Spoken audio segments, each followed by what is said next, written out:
brutálními metodami. Kdo z nich zvítězí? Pan Kendík je úspěšný liberecký podnikatel. Nedávno si koupil zboží, které rozhodně nejde na dračku. Romskou čtvrť v Sokolově. Říká se jí Bermudský trojúhelník. A je to léta zvykem neplatit nájem. Místní soud zahlcuje pan Kendík desítkami žalob na neplatiče a 3krát týdně jezdí své nájemníky kontrolovat. Jste pan Kysko? Takže jste pan Ferenc? Jo, pane, ale tady máte vidět vůbec. Vy jste pan Ferenc, ale jste to někde jiný. Nespomín něco, nepůjdu kolem, že já horší. Ale vy neoprávně užíváte víc, jo? No já tady mám rodný čísla na vaší družku a na 2 děti, no. A nemám na vás. Musíte platit za svůj věci, tady bydlíte, tak musíte platit samozřejmě vodu, elektriku, jo? Takže to jenom tady tomu. Takže mě to baví a mě se to líbí jako. Já jsem rád ani řekl, mě se líbí opravovat, já jsem se dokonce přistil, že se mi líbí nějaký plány, vymýšlet, jak to má vypadat a barevní řešení a takže se mi to líbí. Chci se zeptat, co s náma bude dál, protože město dalo odpovědnost, nebude se o nás starat a vy nás prostě budete stěhovat kam. Hrajte si na velkého komboje. Na velkého komboje si hrajete. A město si zahralo na těžkého komboje. Ale já jsem u vás byl taky. Ale počkejte. Ale proč to Franto, nechci obydleně, ale o co ti jde? Franto, řekni mi. Tady to je stavěný na penězích. My všichni od toho budeme pryč, protože Kendík do toho vrací 1,5 milionu a chce je vrátit zpátky, ale cigáni ma už životě nevrátí. Vy tačíte Kendík. Já se nesnažím pomoct, ale koho, kurva, řekněte něco do piči sáma. Já se na vás kurva nebudu. Myslíte, že mě to baví, že vy jenom podrážíte nohy? Když se to týká taky vás, vašich dětí, vašich matek, vašich otců, kusina. Můžete třeba takhle ukázat, co vám tady patří v Liberci?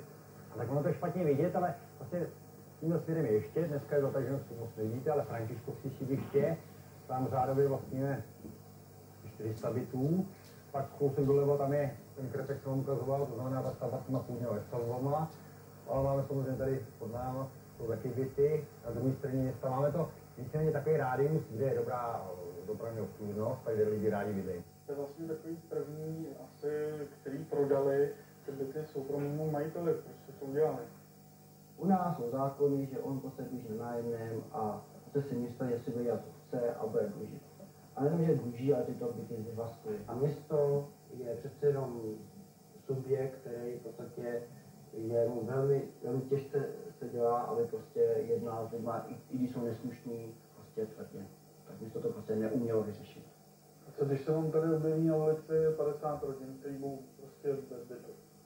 Pokud se objeví, tak my se to bude řešit, ale já nebudu to řešit tím systémem, že jim dáme byt. Prostě ano, jsme ochotní vyčlenit třeba prostor, kde můžou třeba stanovat. Já jsem na tom bytu pracoval asi tak průběžně, asi tak 2 roky, jo. Tak tady ty palubky to jenom mají běžný standardní vybavení, a to jsem si jako koupil, dělal jsem si to, jako, aby to lepší vypadalo, když se někdo přijde, tak aby to prostě císko do očí, že aspoň jak se tady v tom baráku máme hezký. To muselo být taky asi dost práce na těch palubkách. Tak moc ne, já jsem na to zvyklý a mě takový nímravý práce se baví. Pan Brož má svůj byt rád. Společně se svou družkou do něj investoval spoustu času a peněz. Dělal si různé úpravy a rekonstrukce. Nájem ale přesto neplatil. Já tady tu stokovou práci jsem taky dělal já. Vy tady máte spisy toho Sokolova vlastně všech těch bytů. Kolik počítáte, že z nich vlastně tam budou ty výpovědi? Že se to dá říct třeba procento? Říkal jsem, že ty žaloby všechny jsou samozřejmě podaný námi, protože spousta žalob už proběhla za doby bytový Sokolovský, ale já předpokládám 50-60% výpovědí.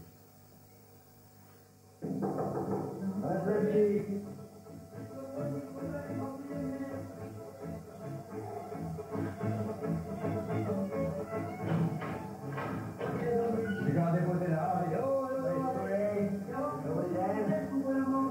Jste malá, jo, ještě tu vodní kuchyň záchod. A vyskákali ty lidi v otázky, to upeklo.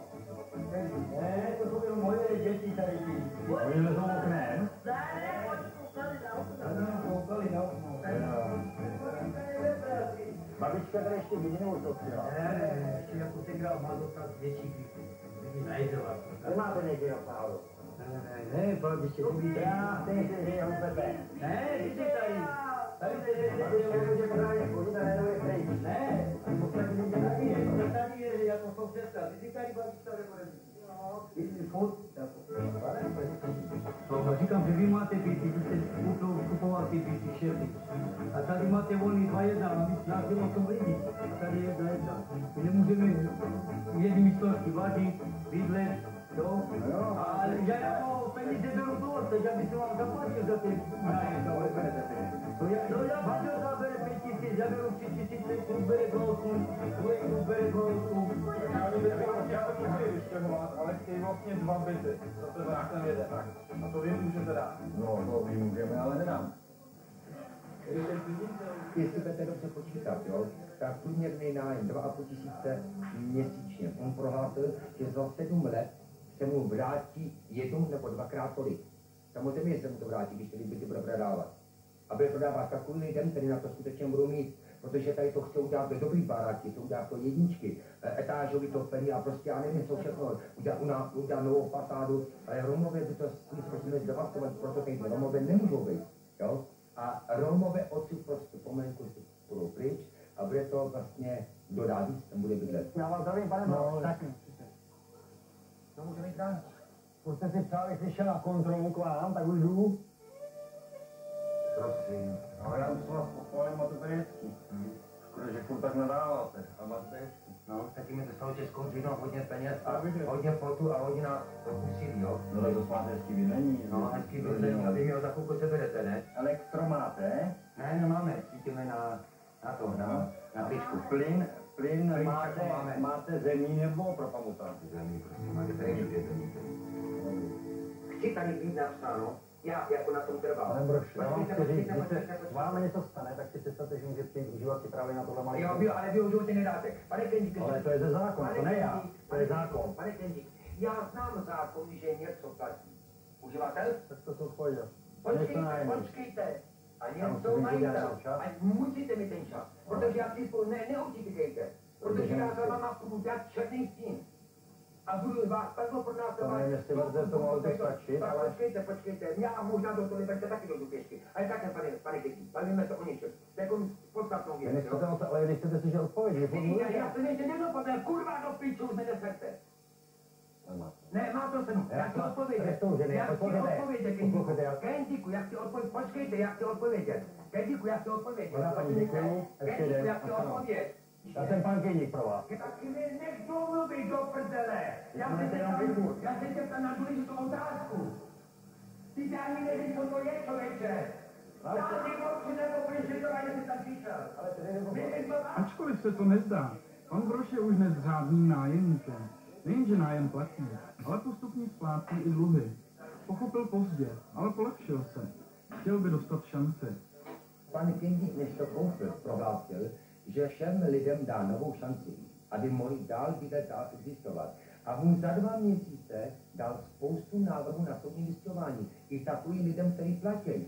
150 návrhů je na soudní listování. Vím, že zákon píše. Je jedno, komu píšete.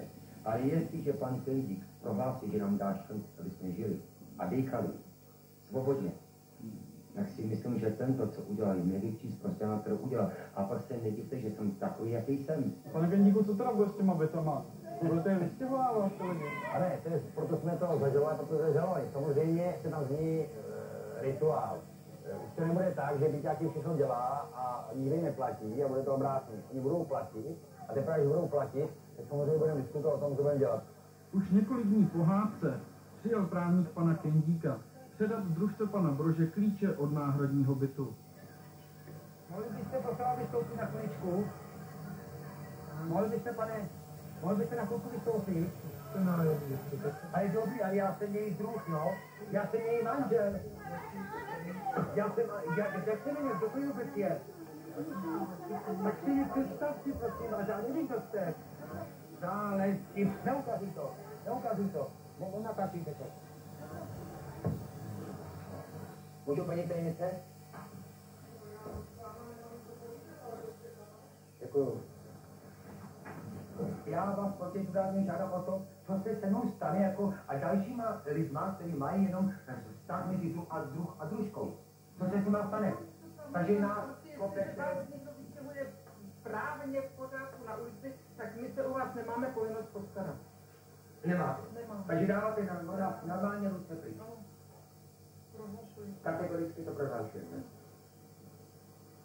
Ale to jsme vám teď už několikrát. Ale myslíte, že to je správný přístup, který vy děláte? Vám koukněte se na toho kluka.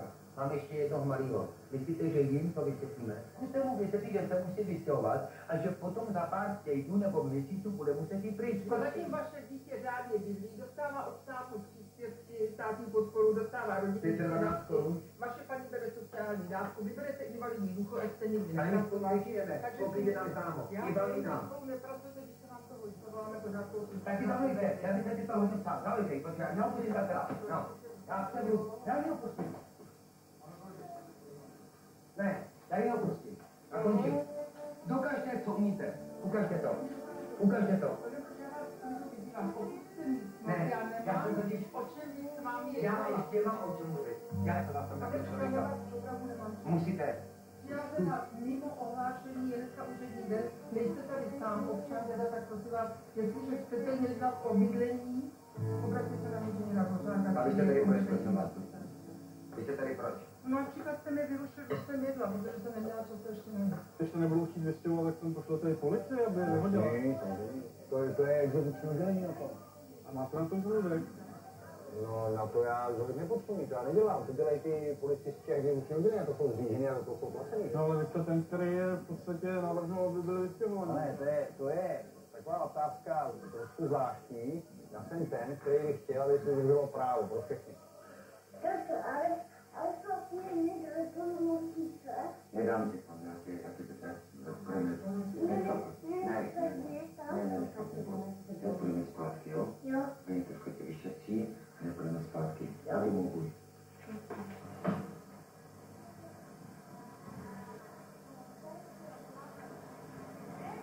No, co se stalo? Pavlík se mi otrávil.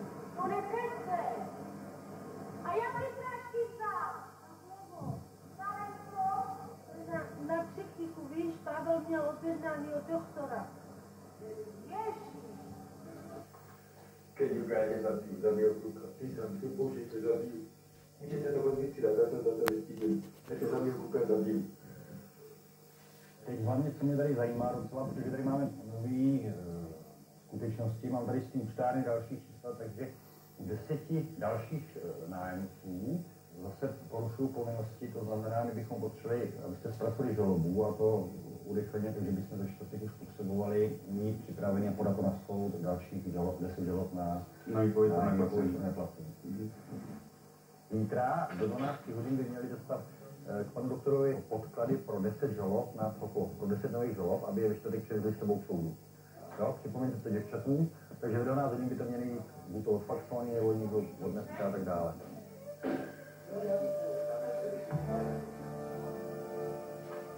Můžete nám tady plně?